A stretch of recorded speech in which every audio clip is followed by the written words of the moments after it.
ప్రముఖ సినీ నటి శ్రీమతి సంగీత గారి ప్రారంభించారు. IVF చికిత్సలో 25% భారీ discount, free doctor consultation, free ultrasound scan. 49 అంటే సంతానం, 49 అంటే సంతోషం. ఇప్పుడు తెలంగాణ తరహా ఏపీలో కూడా హైడ్రా తీసుకురావాలి అని చెప్పేసి డిప్యూటీ సీఎం పవన్ కళ్యాణ్ చెప్పినారు. ఒకవేళ ఏపీలో కూడా హైడ్రా తీసుకొస్తే మొదటగా అక్రమ నిర్మాణాలను కూల్చేది ఎవరెళ్ళు కూల్చే అవకాశం ఉంది? ఒకటి, హైడ్రా వ్యవస్థ హైదరాబాద్లో కొత్తగా పెట్టారు. పెట్టి వాళ్ళు వ్యవహరిస్తున్న తీరుతోటి మొత్తం సమస్య పరిష్కారం అవుతుందని అనుకోవటానికి లేదు.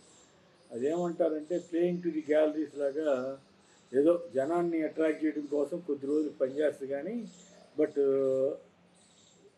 సఫర్ అయ్యే వాళ్ళ పరిస్థితి పెరిగే కొద్దీ ఎక్కువ మంది పెరిగే కొద్దీ దానికి వ్యతిరేకత కూడా తీవ్రంగా వస్తుంది.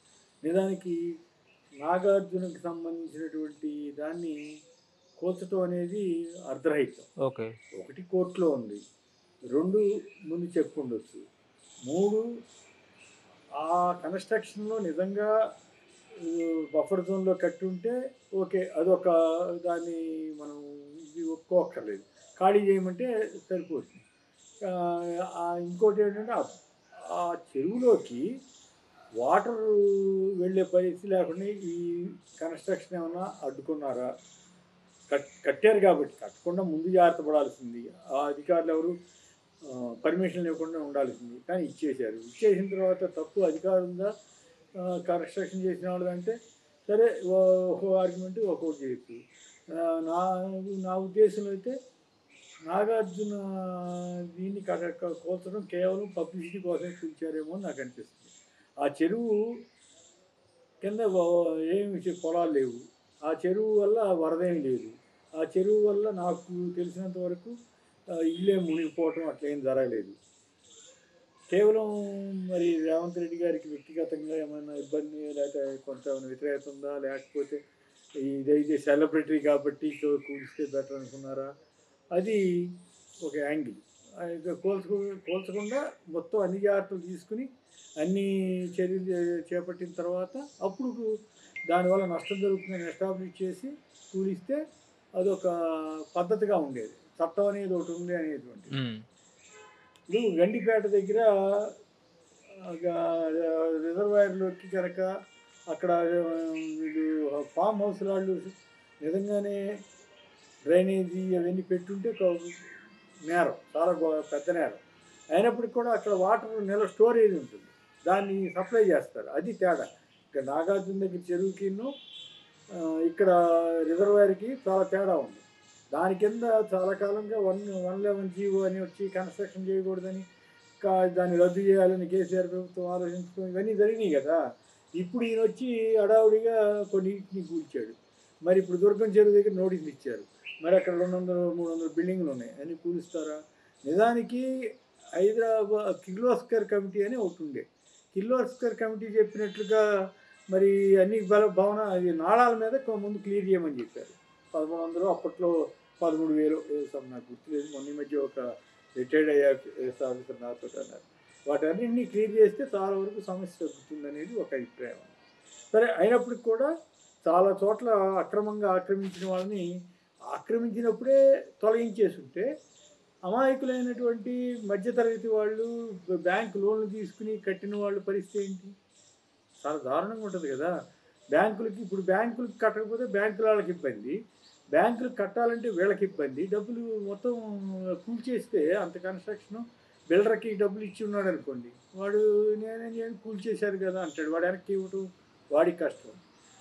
అసలు ముందు మొన్న ఒక సివిల్ ఇంజనీర్ది చూశాను నేను, దాంట్లో వీడియో వచ్చింది అయింది. ఆయన ఏమంటాడు, నేను అమెరికాలో ఉండేవాడిని, ఆ తర్వాత ఇక్కడికి వచ్చినప్పుడు హుడా లేఅవుట్లో నేను కొనుక్కున్నాను, కార్పొరేషన్ వాళ్ళు పర్మిషన్ ఇచ్చారు, కరెంట్ ఇచ్చాడు, డ్రైనేజ్ ఇచ్చాడు, వాటర్ ఇచ్చాడు. ఇవన్నీ చేసిన తర్వాత ఇప్పుడు ఎక్కడో ఇంతవరకు నా ఇల్లు ఈ 30 ఏళ్ళలో ఎప్పుడు మునగలేదు, ఇప్పుడు కూడా వాటర్ రాలేదు, ఇప్పుడు వచ్చి నీ బఫర్ జోన్లో ఉంది, అక్కడ ఉంది, ఇక్కడ ఉంది, FTLలో ఉందని చెప్పి నా ఇల్లు కూల్చుతానంటే అది ఎట్లా అర్థవంతం వద్దని అతను ప్రశ్నించాడు.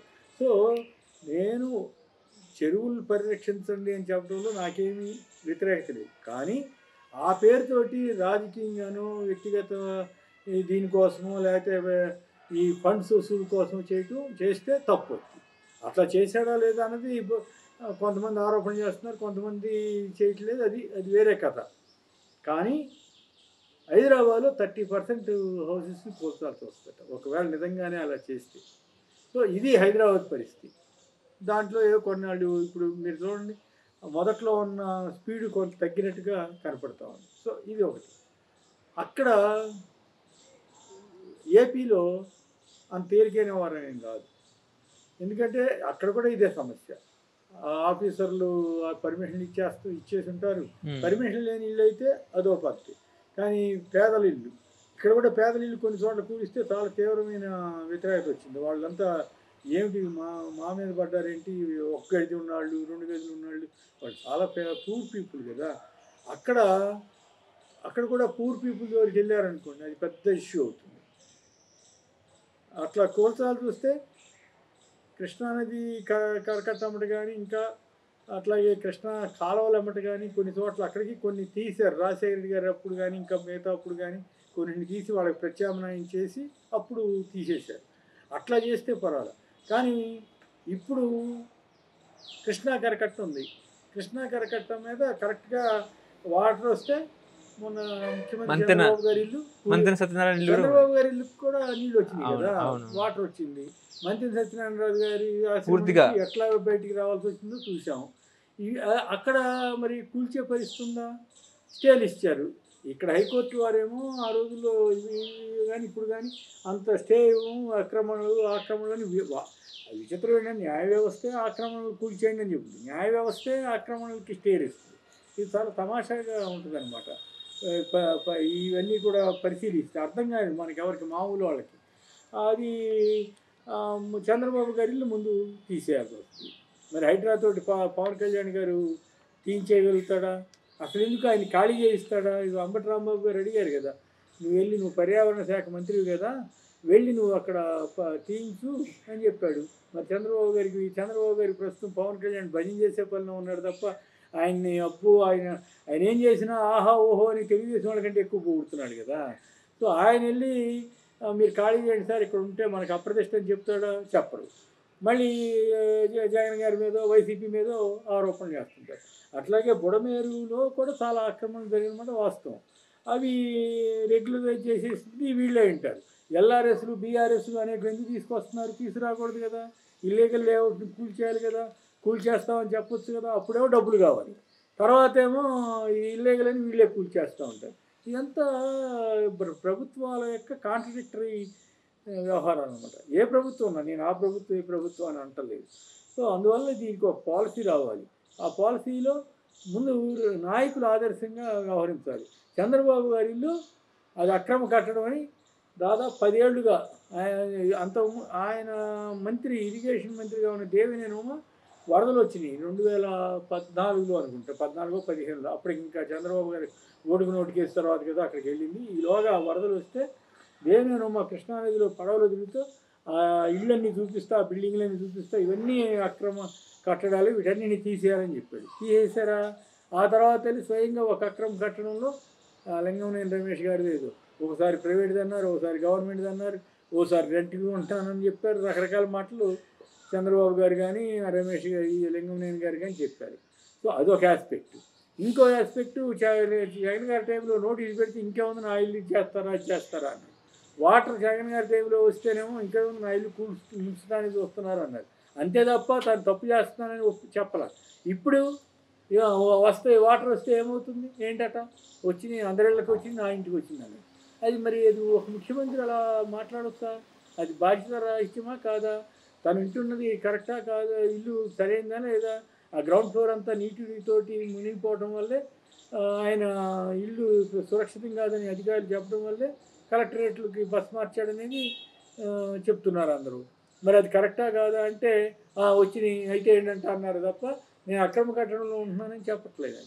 మరి ఎట్లా అది చూడాలి? మరి అటువంటి ముందు అవి తీసేయాలి కదా. మరి అసలు అక్కడ పర్మిషన్ ఇచ్చిన వాళ్ళు ఎవరు? పర్మిషన్ లేకుండానే కడితే ఎట్లా అలౌ చేస్తున్నారు? ఇవన్నీ పంచాయతీ లేఅవుట్ అయితే పంచాయతీ వాళ్ళు పర్మిషన్ ఇస్తే వాళ్ళు ఎవరనేది చూడాలి కదా. ఎంత ఏంటంటే ఒక విష సర్కిల్ లాగా మారింది పరిస్థితి. సో కాబట్టి చంద్రబాబు గారికి ఈ విషయం నైతికంగా హక్కు లేదు. పవన్ కళ్యాణ్కి అంతకంటే లేదు. ఎందుకని? ముందు చంద్రబాబు గారి ఇల్లే అక్కడ ఉన్నప్పుడు ఆయన గురించి మాట్లాడకుండా దేశంలో ఉన్న వాళ్ళందరి గురించి మాట్లాడి పేదలకు ఇల్లు తీసేయాలి అంటే నదీ ప్రవాహానికి వాగుల ప్రవాహానికి అడ్డంగా ఆక్రమించి కట్టిన ఇల్లు తీసేయటానికి తప్పు పట్టక్కర్లా. కానీ ప్రభుత్వమే పర్మిషన్ ఇచ్చి ప్రభుత్వమే రెగ్యులరైజ్ చేసి వాళ్ళ దగ్గర వేల కొద్ది లక్షల కొద్ది డబ్బులు తీసుకున్న తర్వాత ఎట్లా నైతికంగా హక్కు ఉంటుంది? సో పవన్ కళ్యాణ్ గారు అచ్చంగా చంద్రబాబు గారి భజనలో మునిగి తేరుతున్నాడు కాబట్టి ఇంకా ఆయన ఊరికే మాట వరుసగా అంటున్నాడు తప్పితే నిజంగా చేయగలుగుతాడంటే చేయలేడు. ఇక్కడ హైదరాబాద్కి ఆ ప్రాంతానికి చాలా తేడా ఉంది. అక్కడ హైడ్రా అనేది వస్తుందా? హైడ్రా అవసరం లేదు నిజంగా చేయగలిగితే. ఇవన్నీ ఊరికే షో పుట్టప్పే కానీ హైడ్రాతో పనే ఉంది. సంబంధించిన ఆఫీసర్లు చేయగలిగితే చాలు. లేదా అక్కడ task force, municipal task force ఏదో చిన్న టాస్క్ ఫోర్స్ పెడితే అయిపోద్ది. దీనికి పెద్ద ఈ హడావుడి హంగామా ఆర్భాటం చేయకుండానే చేయొచ్చు. అక్కడ ఆక్రమణ జగన్ గారి టైంలో గురించి ఇంకేముంది విధ్వంసం ప్రచారం చేశారు. ప్రజావేదిక అనే దాన్ని గవర్నమెంటే అక్రమ నిర్మాణం కట్టడం ఏంటని ఆయన తీసేస్తే ఇంకేముంది విధ్వంసం ప్రచారం చేసిన చంద్రబాబు గారు నైతికంగా బుడమేరుల ఆక్రమణలను ఇంకోటని ఎట్లా చెప్పగలుగుతారు?